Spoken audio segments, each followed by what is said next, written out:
And hello, welcome to Open. I am your host, Daren Jaime. Every Wednesday throughout the year, we've diligently kept you, our viewers, informed about current events, politics, health, wellness, and much more in the year 2023. Now, on this edition of Open, we're going to revisit some of the most impactful segments. So stay tuned with us because we're officially open right now.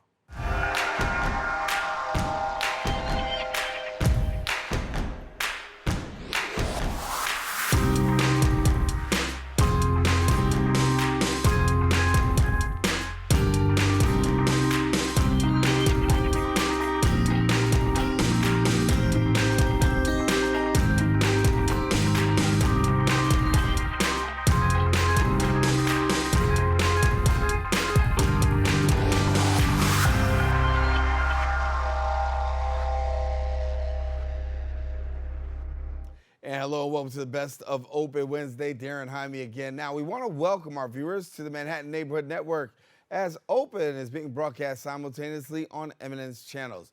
You can stay connected to us on all our social media platforms at BronxNet.TV. I will never forsake you. It's a compelling testimony of the miracle in the life of a mother after her son was shot critically. We had the chance to speak with Jeanette Davila and Luis Mendez. Let's take a look at that right now. Your story is a pretty amazing story, and here it is now making its way to book form. But are you surprised at how it's actually morphed into this book and this experience? Talk to me about this. Well, my son got shot in the head in 2016, and it was a very traumatic experience for us, for me, for him, everybody in the family.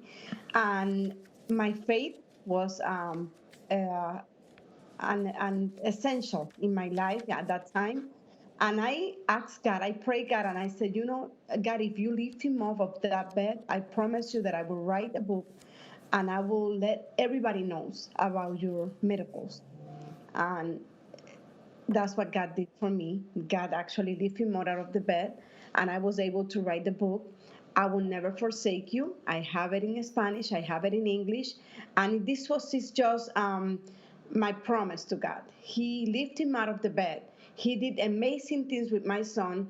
He was supposed to be bedbound. He was not supposed to walk, to talk, to do nothing because the bullet damaged many things, many neurons in his brain.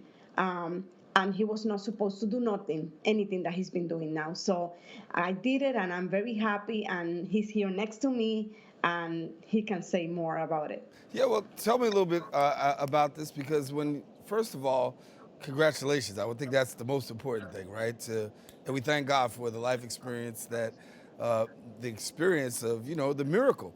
I think that's tremendous that you're a testimony to so many people. But for yourself, being that testimony and being the one that's had this miracle happen in your life, talk to me just about being on the other side of that right now. So it feels like a movie. I'm still processing that every day as I wake up. You know, I can't believe I'm still alive. God is just too good. It's Yeah. been a process, though. It's been a process. In that process, was there moments when you said, "Hey, you know what? I don't think this is gonna turn out so good." Yeah, there was ups and downs like that, but I just kept holding on to that little bit of faith. You have the white angel and the dark angel. The white angel will tell me it's gonna be okay. You're gonna get 100%. God's gonna heal you. Just be patient. And I was holding on to that voice every day. Yeah. So Still for to yourself, today. how's your life transformed since that? I mean, you've recovered now, and you're moving along. You got this book going, but at the same time, talk about how your life has personally been transformed by this experience. So I was able to, which I never thought. I dropped out of college. I was able to go back. I graduated from Bronx Community College, where my mom works. Now in Lehman College, going for my bachelor's, and I never expected to do any of these things. Yeah. So, Mom, tell me the story. I mean, what do you Yeah, what do you want people to know? yes, I want to say I want to say a little bit about it. And what I want to say is, don't give up on your kids.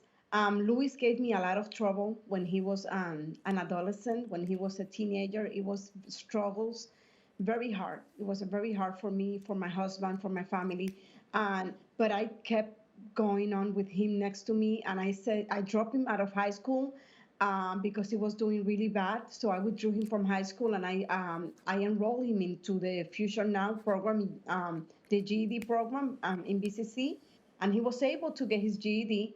And I thought he was doing well. We put him in college. He started college, but then again, things came up. He dropped out of college. He got the bullet, the trauma, the injury, and it was very hard. 2019, he was in bed bound. He was still in bed, but he was doing a little bit better with therapy. And I decided, you know what, Luis, let's put you back in college. Let's go back. Let's try to do something. And really, my intentions were to active his mind, not to be just in bed. I was so sad seeing my son, 25 years old, in a bed doing nothing with a home health aide next to him every day 24/7. And I said, no, you got to do something with your life. So we decided to go back to college. I enrolled him in college. And to be very honest, realistically, I thought he was going to do nothing because his condition, it was very, it was very hard. But he amazed me. Right. Luis every day wake up saying, you know what, mommy, let's do it. Let's do this. I'm going to push on it. And Luis have done from 2019 to now, um, he has shown me the strength of the commitment, and he has shown me, you know what, this can be done, despite my disability, despite all the issues that I might have now. What he didn't do before, prior, now he's doing it. He Right. graduated with a 3.7 GPA out of BCC, and now he's in Lehman, and it's amazing. I mean, he has half of his brain is not connected to the other one because the bullet damaged everything. So Luis is not supposed to be walking.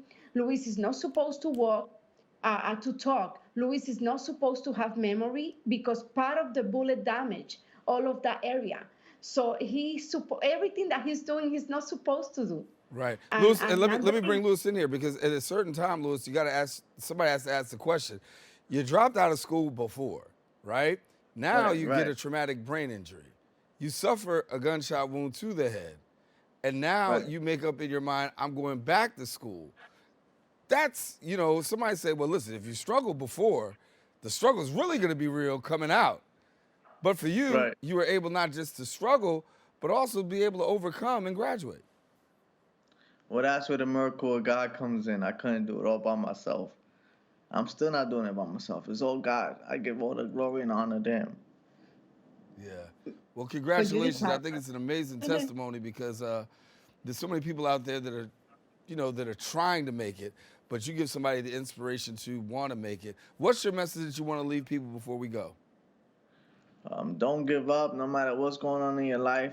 Hold on to the faith.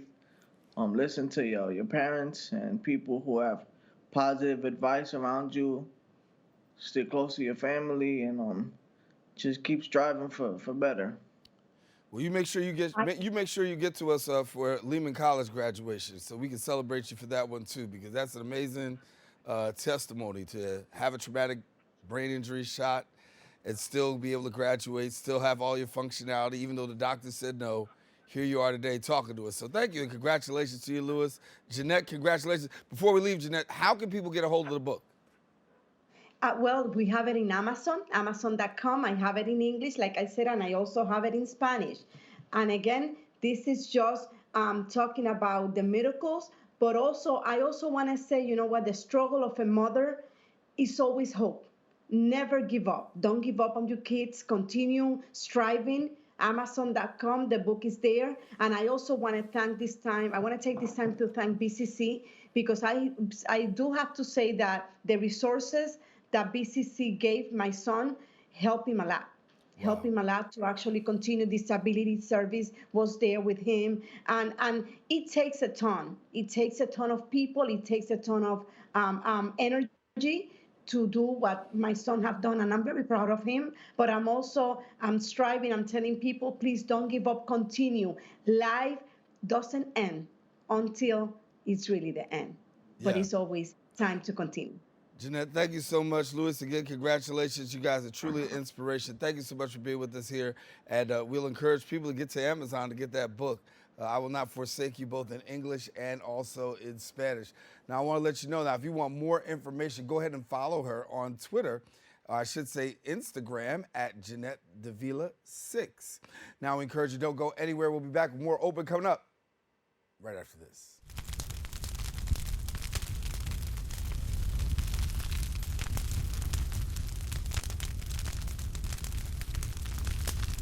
And we are back. It is estimated 1 in 8 women develop breast cancer. RadNet has initiated AI services to detect breast cancer. Recently, we spoke with the medical director of Women's Imaging to discuss more on this. Talk to us about the correlation of AI and breast cancer. Okay, well, as you probably know, reading mammograms is complicated and difficult because there's a mixture of densities in there, dense tissue, fatty tissue.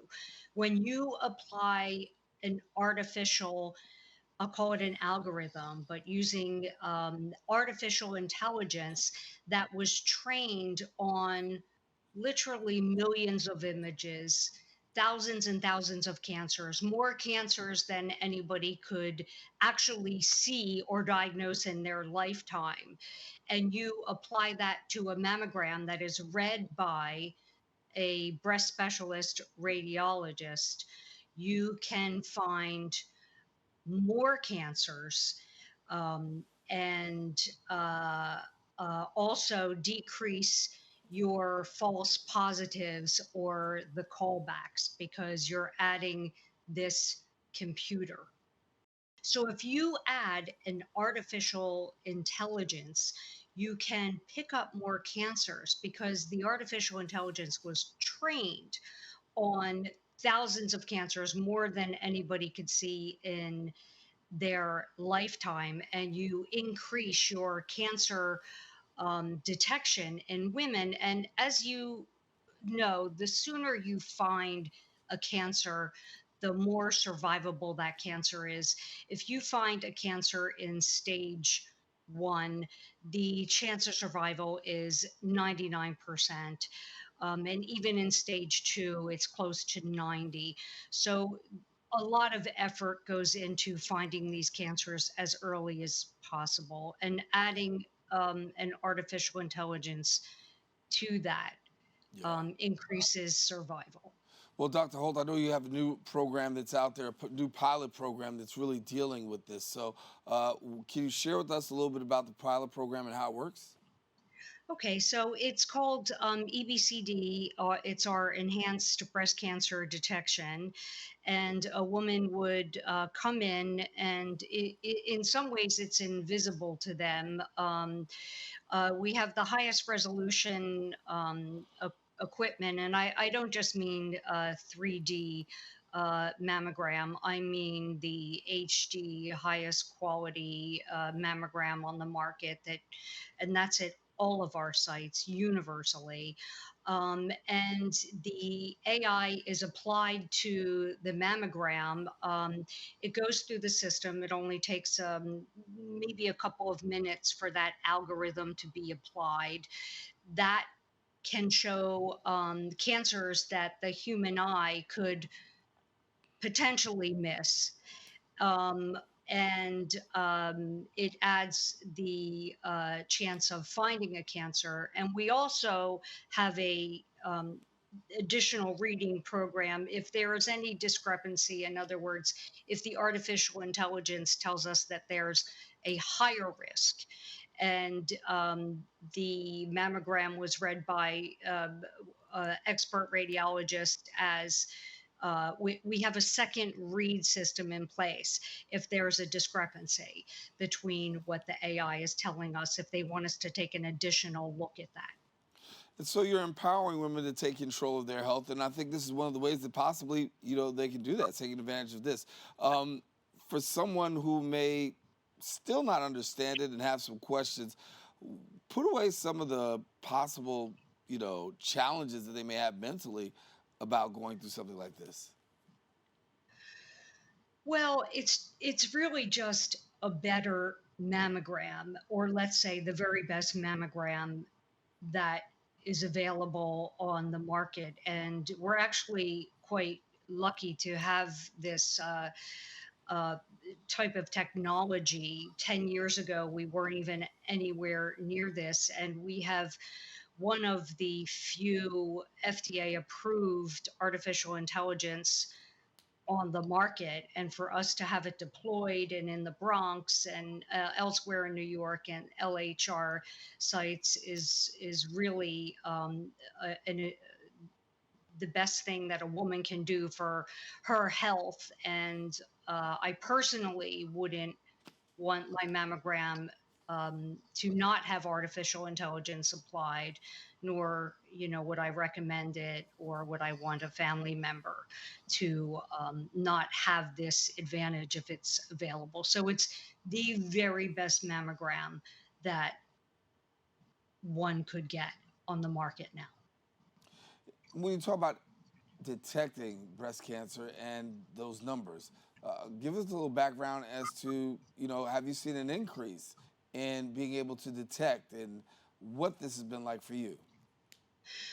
Well, we have found, and this is very interesting, with using the artificial intelligence and also our double reading system.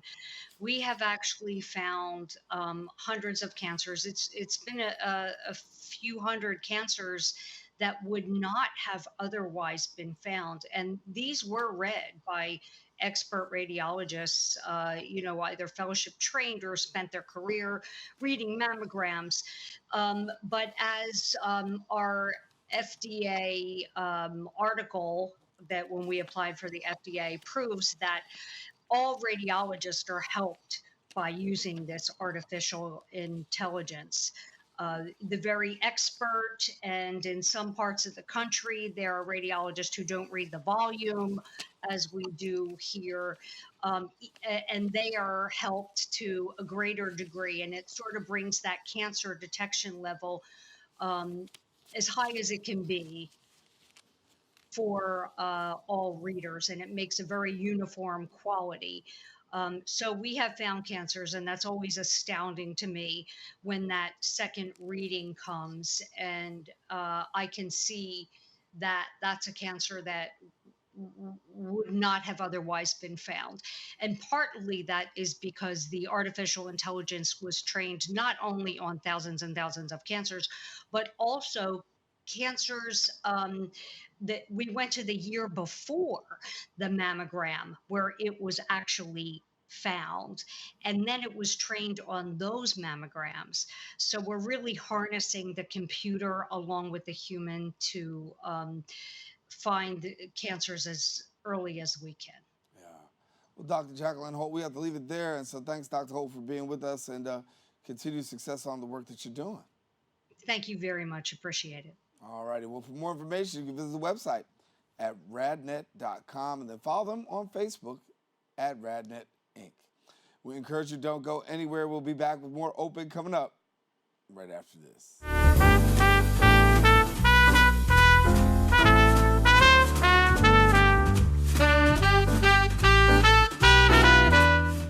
We are back with the best of Open, and born and raised in the Bronx, one chef decided on a change of direction after high school, enrolling in the New York Restaurant School. Now, the executive sous chef at Compass Group Morrison Senior Living tells his story to us. Thank you, and great work that you're doing. I mean, you're over at Compass Point, and I should say Compass Group, and in addition to being a Compass Group, you're just this executive chef that's making a huge difference. Talk to me, because, as I said in the lead, here you were, and you had this change of direction in your life where you wanted to become a chef, but it wasn't without some bumps in the road. Yeah. Growing up in the South Bronx, in the Highbridge section of the Bronx, it can be a pretty rough community.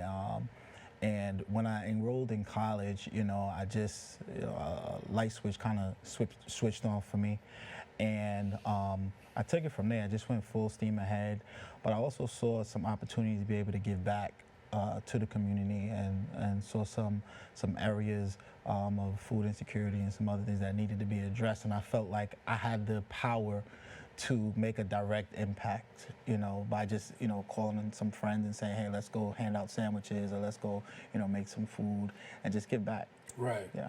I mean, as a chef, obviously, part of what you do is really preparing food, right? Right. Making food. But then here you go on the distribution. But I think when you work so closely to it, I guess there's a sense on your part of what we talk about, the food insecurity that goes on right around the city. Right, right. And it, it doesn't take a lot to help out. We waste an amazing amount of food just in our own personal lives and our own homes daily. To repurpose and come up with projects to get people involved in your community where we can repurpose food and give it out to those who may not know where their next meal is coming from, and we can address some of those needs and impact these communities directly, I think is meaningful. And coming up on Mother's Day weekend, you got something special going on? Yeah, for Thanksgiving, we had a chance to be out in Harlem on 125th Street on Lenox Avenue, right on the side of Whole Foods, and we set up some tables. I called some chef friends and I said, hey guys, I need some Thanksgiving food, and we had Thanksgiving right there for about 4 or 5 hours, and we have live music playing, and so we're going to do the same thing again for Mother's Day. We're going to be out there at 125th Street and Lenox Avenue. We're going to have a Mother's Day brunch. I mean, we're going to have some really good food, and we're going to have some live music. I have a full band coming out there. I have someone hosting, so it's going to be a good time. Yeah, it's going to be a good protect time. the block. That's my block. I being in Harlem, Rice High School right there, 120. Yep. See, and so to see something like that in the community is really powerful. Yeah. But for yourself, what's it like for you being the first? Not the first, but being amongst the first to really take the bull by the horns and say, listen, in this particular area, I can do this and I can do this and make a difference. Yeah, I mean, I've always had the motto: if you're not part of the solution, you're part of the problem. And I felt like I can do more. You look on social media, there's just a lot of, you just kind of see people just making food and then that's it. But where's that food going? Is it impacting anybody? Do we still have people who are we walking past people on 125th Street that are hungry? And that's what really stuck out to me, because I go to that area quite frequently, and I just saw some need that I could address directly. Yeah. So that's what motivated us to do what we do. So you're an executive sous chef. So if somebody who's not familiar says, okay, I know about executive chef, maybe but what's the executive sous chef? So, an executive chef executive sous chef is more of a managerial role. They don't do as much cooking as a sous chef. A sous chef so you the may Gordon have... Ramsay is what you're trying to say. You tell them, get your life, get in order. Not quite, but I do a lot more managing than cooking. And in the facility that I work at in Westchester County, we have a number of buildings, and we run a number of different programs. We have a rehab building, we have assisted living, and we also have a long-term care facility. So I oversee all of those 3 buildings as far as food preparation, and I answer to my director, my dining services director. But as far as food related, that's what I oversee. So executive chef or executive sous chef does more managing than cooking. Yeah. Yeah. You got a lot going on in your life. You got the chef. You're giving back to the community. Yeah. Not only you're doing that, you're also doing a little work behind the scenes doing what we do here, huh? Yeah, I've been a participant with BronxNet from years. I came up around David Jenkins, very good friend of mine, and had the opportunity to work with him for some time, and was introduced to Max. So always stayed close, and I was able to take some classes here as far as an access producer, and then looking forward to some other production classes you have coming up. So yeah, really excited, man. Yeah, really excited. Glad to have you. What advice do you give somebody? Because you've made the turn, and you made it successfully, not without bumps, right? Yeah.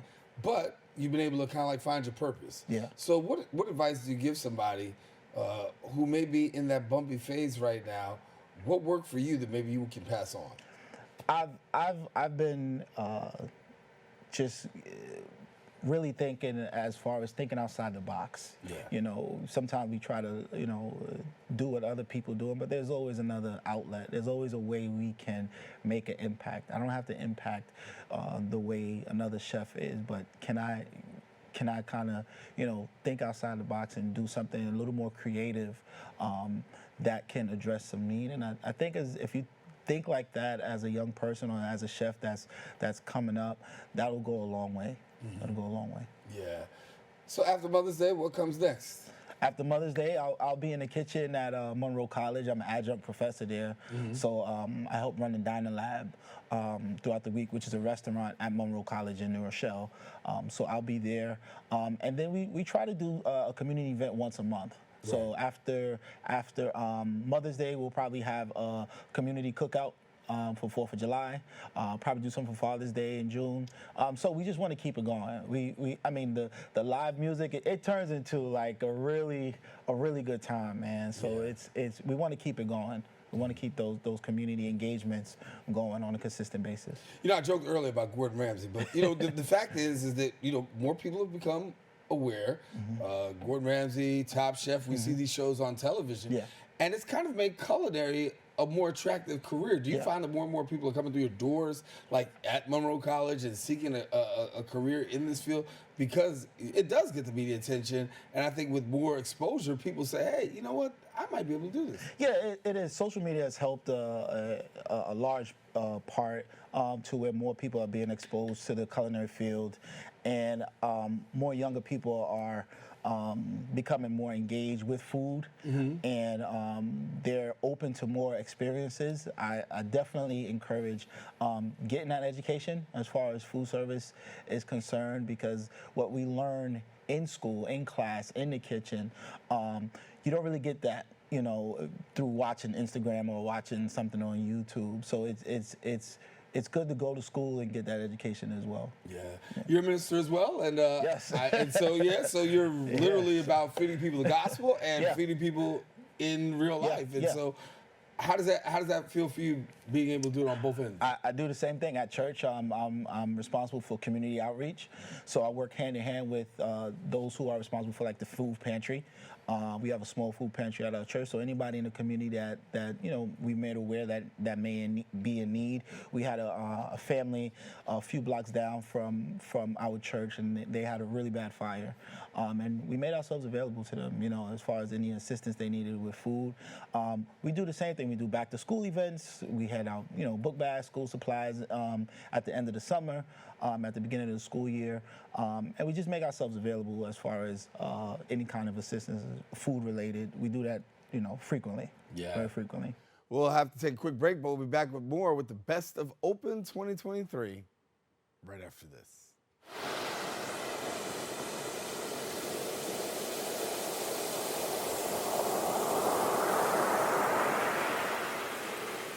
And we are back. The United States Department of Labor is proposing a rule increasing the salary threshold for overtime eligibility, potentially benefiting over 3.6 million workers.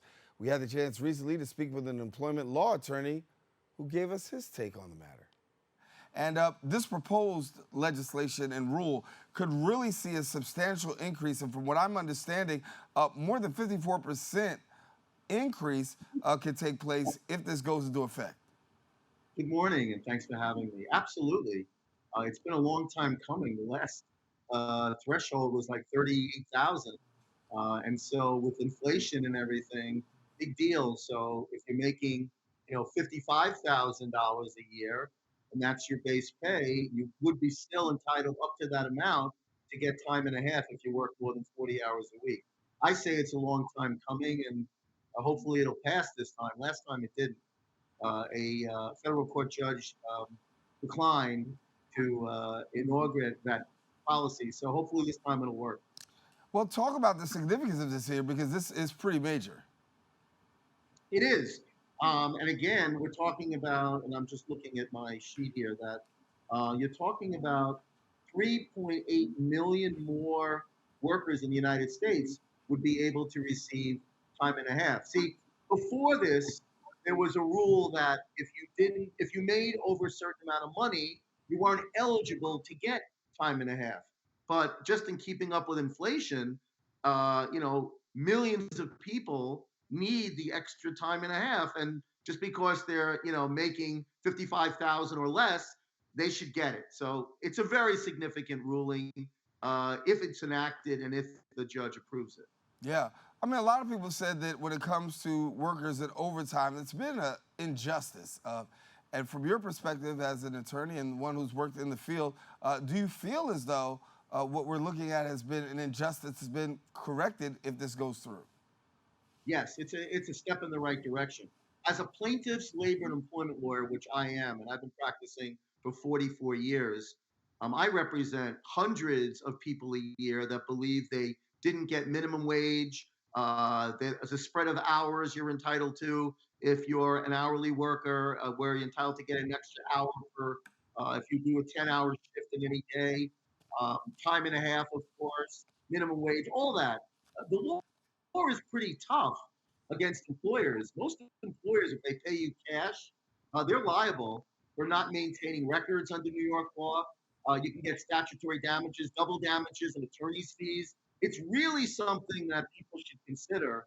Always think about it. If you feel that you're working in a company and you're not getting paid properly, speak to a lawyer because you may have rights that you're entitled to assert. Sometimes we hear about employees who are actually fired and they're fired without receiving compensation. How prevalent is this in the workforce? It's very prevalent. In fact, I've made a career out of representing fired workers. I have a new book out called Fired, and all I do is represent, terminated workers every year. And I want people to know that if you're fired, every firing is negotiable. Think about it. Like a lot of companies, they'll bring you in and they'll say, "Here, we got to let you go. There's the door," and they won't offer you severance. They won't give you notice. They won't help you with your COBRA and pay for it. You may be owed a bonus that you were close to getting. They don't want to pay you vacation pay. All of those things are negotiable. And I want our viewers to know that every firing, when you are laid off, don't accept their first offer. Don't bow your head and shuffle your feet out the door. Go back in and negotiate more. In my practice, more than 80% of the time, I'm able to get more money for a fired worker. Now, I'm not saying everybody is entitled to that. Like if you're fired for punching somebody out or drinking on the job, you may not get it. But if you're fired through no fault of your own, you've been in a hospital, let's say for 26 years, you're a nurse, and they lay you off suddenly, and they don't offer you any severance pay, no. You should definitely go back in and on your own or with a lawyer like myself, request some severance pay. And negotiating is really a serious option here. A lot of people don't know that the negotiation is actually available. I think that when you're laid off, the first opportunity or the first thing that people do is they take the opportunity of walking out the door. But you're saying, listen, don't go out the door, come back through the door and ask some more questions. These strategies, you're so right, it's tried and true. Okay? And here's another thing. Sometimes they'll bring you in, they'll go, "Daren, we want to let you go. Here, sign this letter of resignation." And you think, well, I might look good to the world, but you know what? Then you can't file for and receive unemployment. So you just have to know your rights and know that every firing is negotiable. Let's say you've been there for 20 years and they offer you 4 weeks severance. Go back in and ask for 20 weeks. Ask for 1 week per year. And in fact, I have a new book out that we talked about. It's there's strategies in there, and I recommend you try to get 1 month for every year of employment. You try to get the company to pay for your medical, COBRA, right? I mean, that's a pretty easy ask if you know what to say. And you always pitch, don't threaten litigation. Basically, what you want to say is appeal to corporate decency and fair play. Say, I've been here for 20 years. I have 2 kids in college. My wife is ill. It's going to take me 6 months to find another job. You can't do this to me. You're putting me on the road to financial ruin. And most companies will be very sympathetic, especially if you were a long-term, fair-minded worker who made them money or saved them money. Why shouldn't they give you a better deal? Well, Steve, I'll ask this question here. We want you to show us the book because I know you got it next to you somewhere nearby. And Sure. for those people who may not know what's actually in the book, you talk about being fired and having rights, and that's something many people don't know about. So give us a little bit about what we can find inside this book. Thank you. Well, in Fired, I take people through all of the incidents that happen when you're fired. For example, the first half of the book gives you information. Let's say you're a person of color, or you're pregnant, or you're over 60, and you think that you may have been discriminated against by being fired. Well, in Fired, you'll know how to prove a discrimination case and what to do. Now, if you don't have a discrimination case, but you still have been terminated through no fault of your own, the next part of the book talks about how to negotiate a better deal, how to go back in and ask the boss for more money, right? What to ask for. Again, try to get as much severance as you can. Try to get notice pay. Try to get the company to pay for your medical benefits. It's all in here. Outplacement assistance. How about a favorable letter of reference? I have a sample letter in the book which describes what you need. Like, to whom may concern, Daren worked here from blank to blank. He performed his services competently, and we wish him well in his endeavors. A small, short letter of reference is better than a longer one. Also, it's very important to know, is there restrictive covenants? Did the company say that they're firing you and that you can't compete against them or work for a competitor for a while? You don't want that.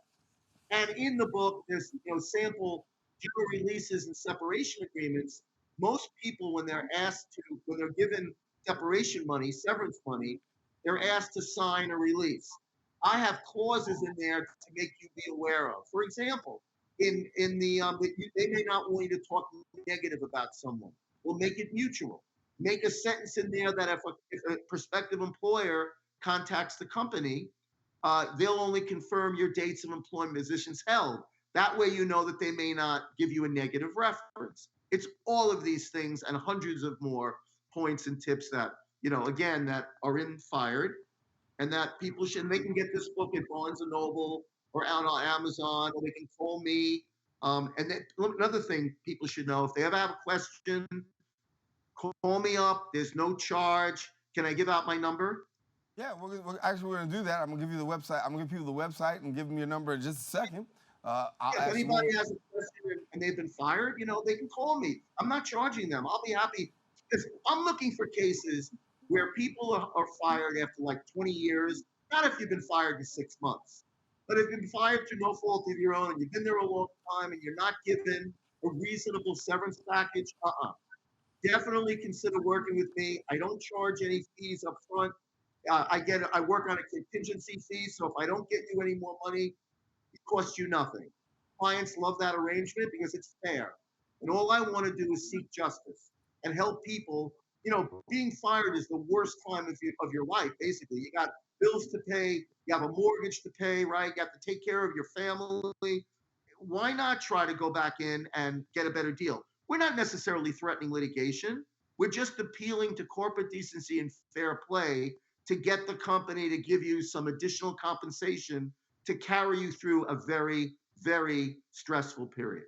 Stephen Mitchell-Sack, we're going to leave it there, employment law attorney, and thank you so much for sharing with us, talking about the Department of Labor and overtime as well as firing, and glad to have you with us.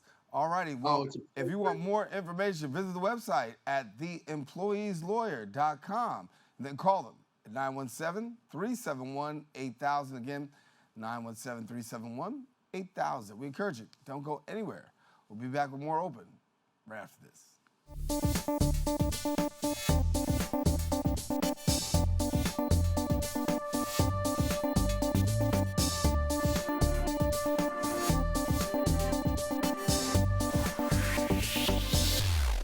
Welcome back. The Museum of the City of New York turned 100 years old this year. Now, in honor of the centennial anniversary of its founding, the museum opened an exhibition entitled This is New York, 100 Years in the City of Pop Art and Culture. We spoke with the curator of the Community Histories to discuss more. Yeah, hola. Buenos días. Buenos días. Buenos días. Good morning. Yes. Talk to me about this, 100 years, and it's really a very important milestone, but a milestone that so many people are not familiar with. Oh yes, the museum is 100, so we're a very old institution by now, and we wanted to see how the city had changed and remained the same during those 100 years that we have been open. A lot of things have changed. Like for example, when we opened in 1923, NYCHA, housing project, didn't exist. The A train hadn't opened, so you could not take the A train to Sugar Hill because it hadn't opened. But many other things, like we didn't have skyscrapers that we have today. But many other things have remained the same. Like the subway was annoyingly crowded at all times. The city was noisy. The city was dirty. New Yorkers were always like rushing to get somewhere. So what we did was that we put together a show that explored how the city had changed and how the city had continued being the same through the eyes of arts and pop culture. Yeah. So it's about movies, paintings, music, poetry, etc. So when we see pop culture in a way that really demonstrates past, present, and future. Yes. The art allows us to really explore like the deepest meanings of the city and the deepest identities that the city have. The idea is to allow that creativity, those creative minds, those creative geniuses to really help us understand the city and see the city from other perspectives. And so I think you're right. It is not only about the past. It's not only about the 100 years that are behind us. It's about the upcoming 100 years. And I think that art is a very, very solid place to launch us towards the future. It's a really happy place to be. When I think about history, I think about the fact that many people, particularly young people, sometimes have a hard time gauging in. you got to engage them. But what's being done, if you will, so you got to engage it because you got 100 years of history here, and the story that needs to be told, but a story I think people need to know about. And as historians, sometimes we know that that's a hard thing to really get the various demographics, if you will, across under the roof. How do you do that? Well, there are two questions there. The first one, the other day, I was listening, celebrating the life of an African American historian that was a borough historian of Manhattan. He was a great friend of the museum, and his daughter was telling that when he was growing up, he was utterly uninterested in history. And then he met his mentor who told him, you are not interested in history because you're not interested in yourself.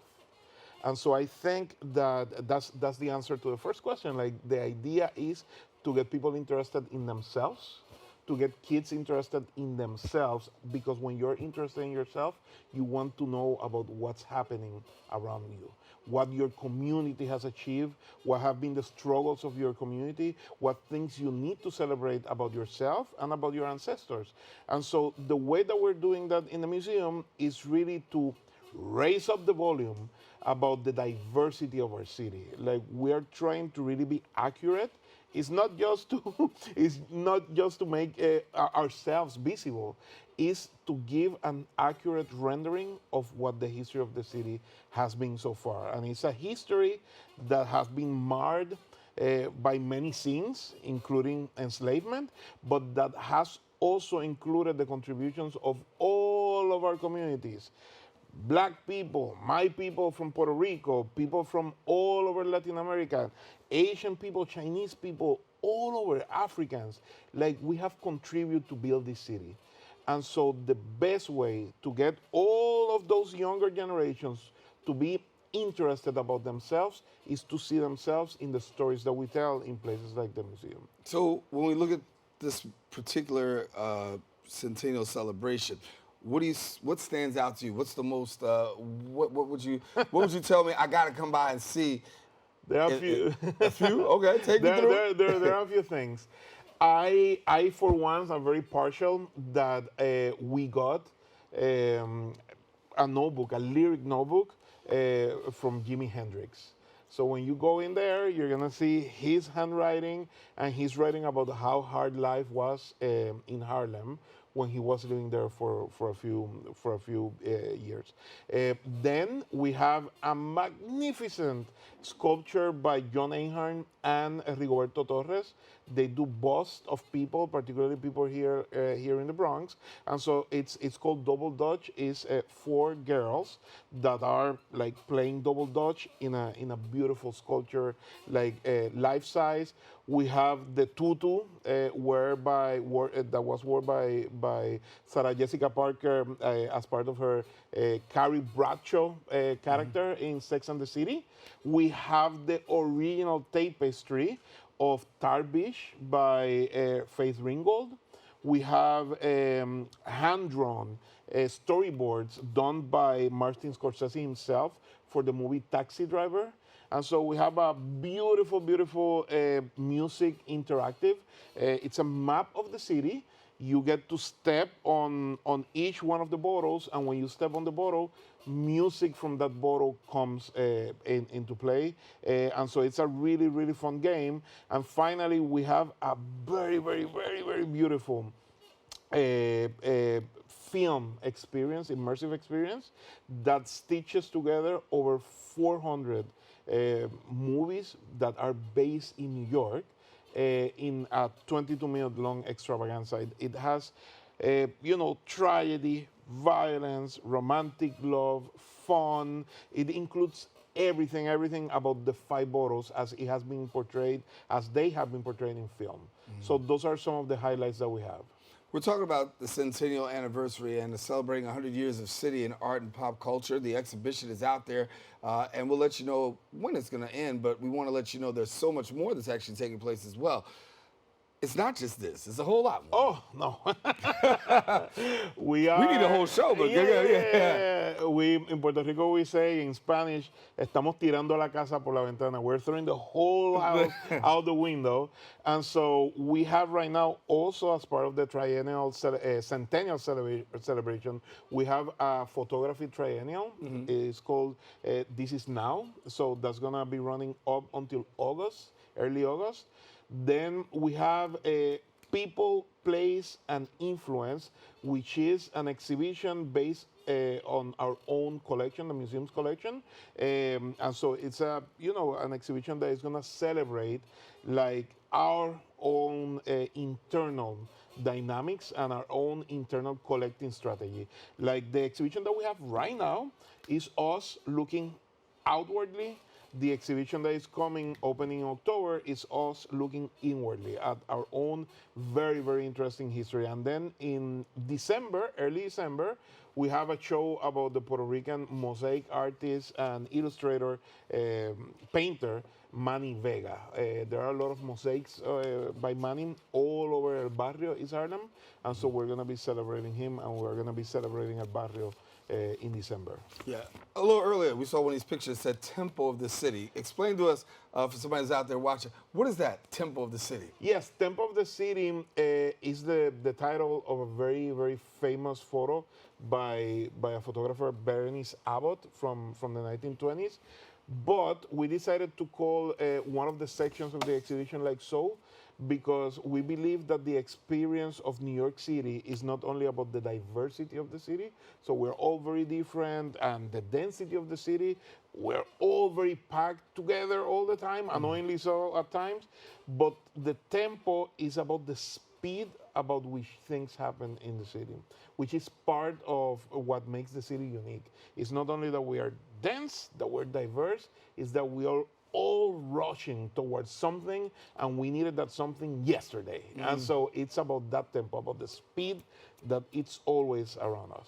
We know right now, we're at light speed right here. I'll tell you right now. Dr. Monto Lopez, thank you so much for being with us. Congratulations, 100 years. Yes. I know you'll be out there doing the work. So. And people should visit NYC, mcny.org. And we have to take a quick break. We'll be back with more of the Best of Open 2023.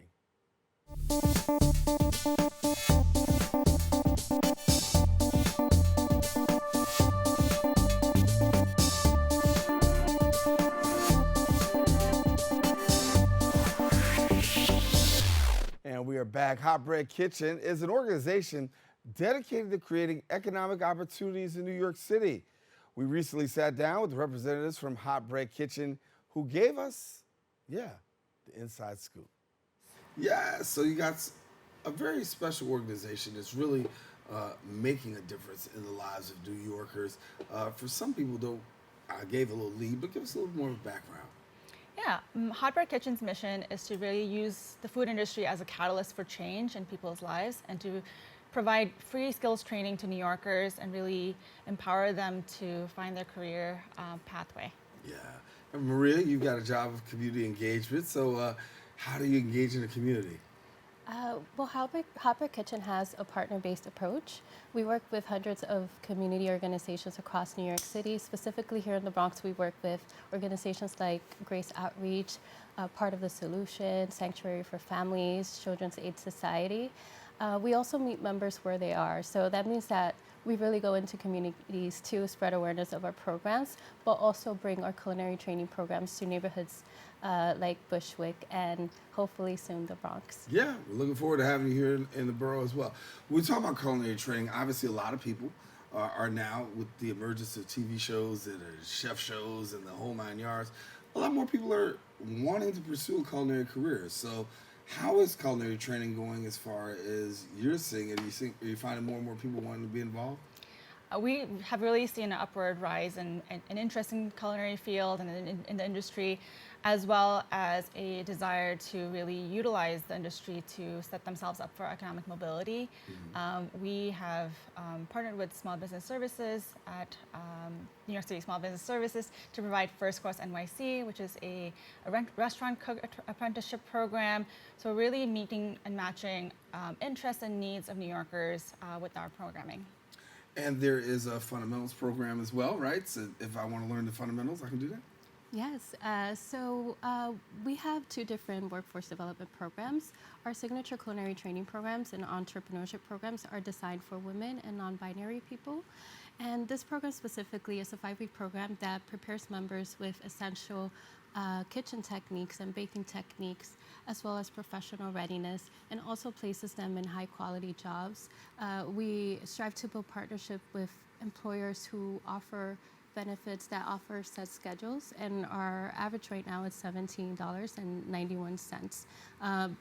Our employer partners include Google, Restaurant Associates, bakeries like Amy's Bread, and so much more.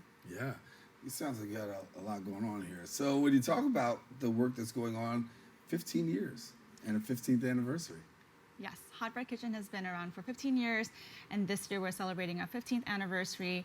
15 years in the making means 15 years of utilizing all of our resources and our experience to really help New Yorkers gain lifelong careers in the food industry. We've worked with over 700 members in the 15 years that we've been around, and we hope to work with many more in the coming years. Yeah, and we also know there's when it comes to working in the food industry, challenges, right? And there are challenges that are particularly faced by those who are in the immigrant community and those also who are people of color. Unpack those for some people who may not be so familiar, because, well, what are the challenges? And you would say? It's about access and opportunities, right? For the food industry, it's mainly dominated, like many other industries, by men, and it's led by men. So for women, especially women of color, breaking into the industry and staying in it, it presents a lot of challenges, and it also means that there are a lot of opportunities for us to break through.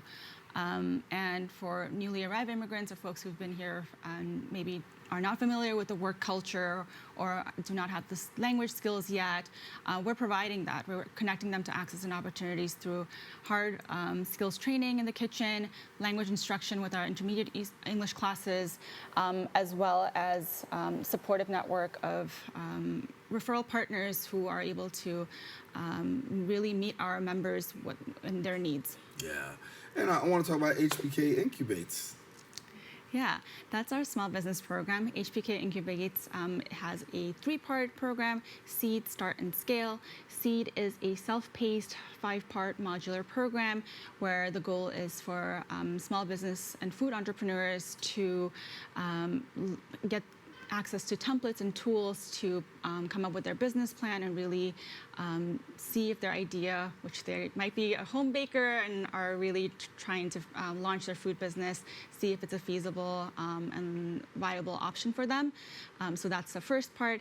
And food entrepreneurs who are ready to maybe take their business to the next step can do that through the START program, which will be an application-based program to really gain access to technical assistance, free to low-cost, no-cost loans, and kitchen space. Yeah. Maria, part of it is community awareness, right? And knowing more about what's going on. How are you guys getting the word out? I mean, obviously this is a great place. I want this is a great place. You get the word out here, but when you're door to door, how are you going about getting the word out to really let people know about these opportunities that are available? Yes, so we're very grateful to have a network of partners in many areas of our work. As I mentioned, in our community partners, our referral partners and employer partners, but also partnering with schools and going out to resource fairs. So we really encourage anyone who wants to learn about our programs to visit us at hotbreadkitchen.org on the programs, or also you may see me around New York City. Please come say hi, come ask any questions, or if not myself, please look for the Hot Bread Kitchen table at community events. Yeah. And community events you find yourselves at a lot of course. And what are the main things that people ask when they stop by in your community events? Yes, what is Hot Bread Kitchen? Right. Even though we've been around for 15 years, we are reaching new individuals every single day. Also, the different types of opportunities, the types of job placement that are available. Also, community organizations that haven't worked with us before.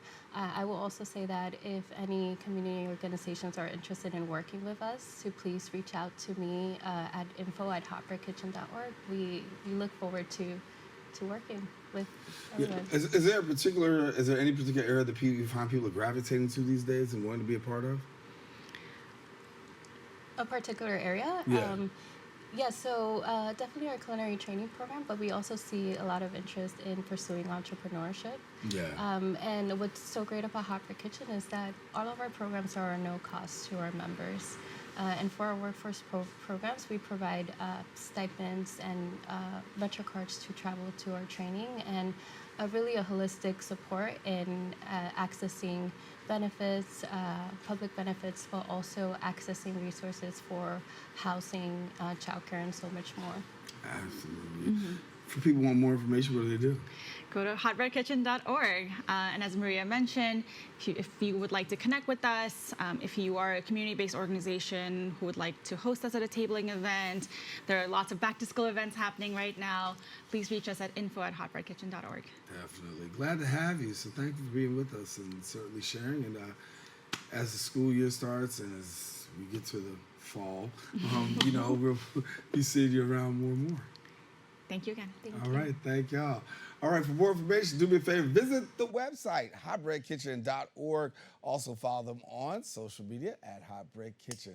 Well, that is all for our look back at the year 2023. And as always, if you missed any part of today's show, you can catch a recable cast or watch it anytime on the web at bronxnet.org. And from all of us here on Open, we look forward to keeping you informed in the new year.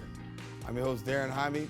Make sure to keep this channel wide open. We say take care and God bless.